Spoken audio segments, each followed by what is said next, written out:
At dawn, a soft gray light reveals a slow river and an old weathered stone bridge. Moss fills the cracks, and the bridge stands humble, yet powerful in the morning mist. The air is cool, scented with wet earth and distant forest. Only the river's gentle murmur breaks the silence. This bridge is not a crossing but a destination. The path to it is worn, but stops at the entrance. The far side is wild and overgrown. The bridge stands as a silent boundary, a place for pause and reflection. It is a sanctuary of stillness in a restless world. As the light grows, the bridge's most striking feature appears. It is covered in shoes. Hundreds of shoes line its edges. Baby booties, work boots, high heels, sandals. Each pair tells a story, a journey, a life that reached this spot. Dew clings to them, making leather dark and fabric heavy.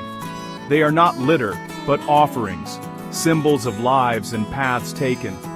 The atmosphere is not sad, but reverent. The bridge feels sacred, like an outdoor cathedral built by time and memory.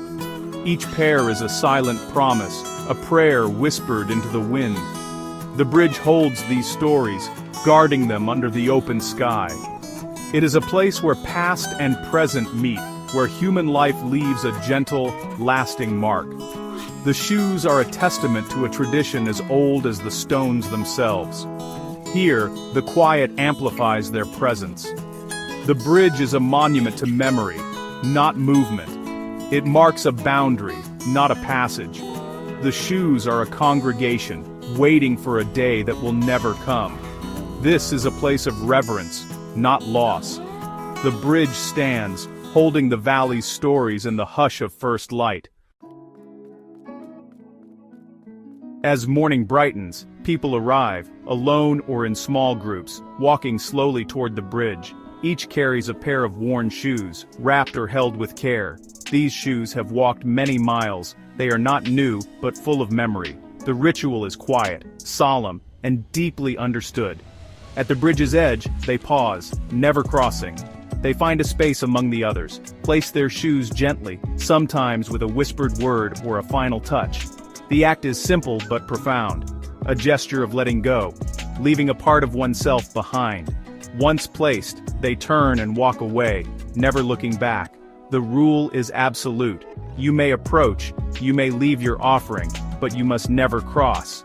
This is not law, but ancestral wisdom, enforced by shared stories and gentle reminders.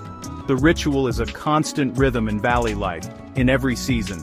Shoes left here have carried people through hardship, joy, and everyday journeys. The bridge becomes a living museum of footsteps, a library of lives. Each pair adds a new chapter to its mysterious story. Leaving shoes is not an ending, but a continuation, a connection to the past. The ritual gives the community identity and binds them to their history.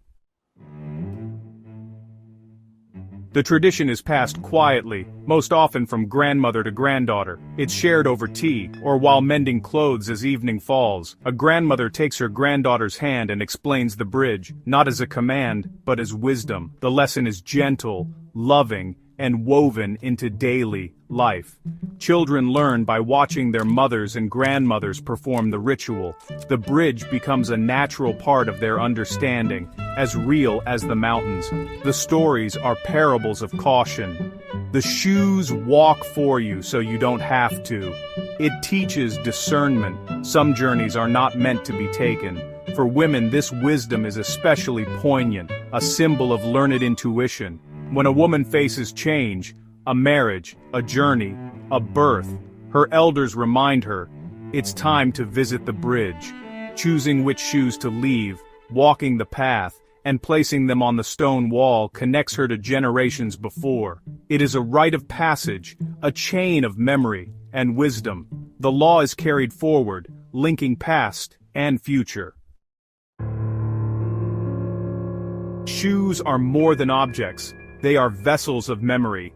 Every step, every path, is recorded in their worn leather and stretched fabric. Leaving shoes at the bridge is not abandonment, but substitution, a form of protection. The shoes act as proxies, symbolically taking the dangerous path so the owner does not have to. This offering satisfies the unknown, allowing the person to walk away unburdened. It's a spiritual insurance, acknowledging life's unseen risks. The tradition teaches respect and appeasement, not confrontation. Each pair is a specific prayer: a work boot for a risky job, a wedding shoe for a new bride. The shoes become silent guardians, standing watch at the boundary. They forever walk the path their owners wisely chose not to take.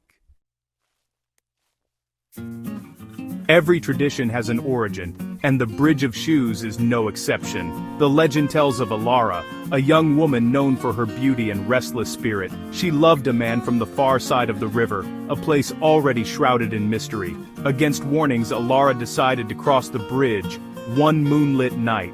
As she stepped onto the stones, a cold wind extinguished her lantern. Her family, following at a distance, saw her pause in the moonlight, and then she vanished. No trace was found, except for her favorite dancing slipper in the bridge's center. It was as if the bridge itself had taken her, leaving only this token behind. Her disappearance became a wound in the valley, a mystery unsolved. From that day, no one dared cross. Alara's shoe became a memorial, a warning. Others began leaving shoes, first in mourning, then as offerings. The tradition grew, transforming the bridge into a sacred boundary. The legend of Alara became the foundation of the ritual. The bridge stands as a line between the known and the unknown. Women are the tradition's most faithful keepers. They teach the stories, guide the young, and ensure the ritual's respect. For centuries, women have learned to trust intuition and recognize subtle dangers. The bridge is a physical boundary, a lesson in self-preservation. It's not about limitation, but wisdom, knowing when to stop. This understanding is inherited, passed through shared experience. The bridge validates women's intuition. Your caution is real, your instinct is wise. Leaving shoes is an act of self-awareness and solidarity. It honors the warnings of those before, adding to a legacy of survival. The bridge is not confinement but a symbol of female wisdom. It represents the quiet strength of knowing and enforcing one's boundaries. The tradition has evolved. Shoes remain, but other tokens appear. Notes, dried flowers, carved figures. Each offering is a whisper of a human story, a tangible prayer at the edge of the unknown. Notes may plead for protection or give thanks for safety. A pen for a student, wheat for a farmer. Each act is personal, yet part of a shared ritual. Some come in relief, leaving trauma behind. Others come in hope, seeking guidance. The bridge is a place to deposit anxieties, hopes, and gratitude. The ritual offers a sense of control in a chaotic world. By leaving a piece of themselves, people walk away lighter and more connected. The bridge listens, holding silent prayers in the space between known and unknown. It is a place of peace where generations find comfort in tradition. The Bridge of Shoes offers a lesson for our modern world. We celebrate progress and boundary breaking, but the bridge teaches a different wisdom. Survival is not always about moving forward. Sometimes it's knowing when to stop. The bridge is a symbol. Not all paths are meant to be taken. There is strength in discernment, in choosing to turn away. Warnings are often quiet. Intuition, advice, a subtle unease. In our rush to achieve, we dismiss these silent signals. The bridge reminds us to trust our inner voice. Some frontiers are best left unexplored. Some knowledge is not worth the risk. The bridge separates us from potential danger, not treasure. True wisdom is knowing which questions are best left unasked. Our journey is defined as much by the paths we avoid as by those we take. The bridge's message is one of trust. Trust in inherited wisdom and in our own intuition. Some truths are felt, not proven. We all have bridges in our lives, boundaries marked by unease or quiet warning. The story teaches us to honor these moments, to see them as sacred signposts. We can share this wisdom, teaching others that caution is intelligence, not fear. Let the bridge remind us of the power in knowing when not to cross. Listen to silent warnings, honor boundaries, and pass on this gentle wisdom. Sometimes the bravest journey ends at the water's edge, turning back toward the safety of home.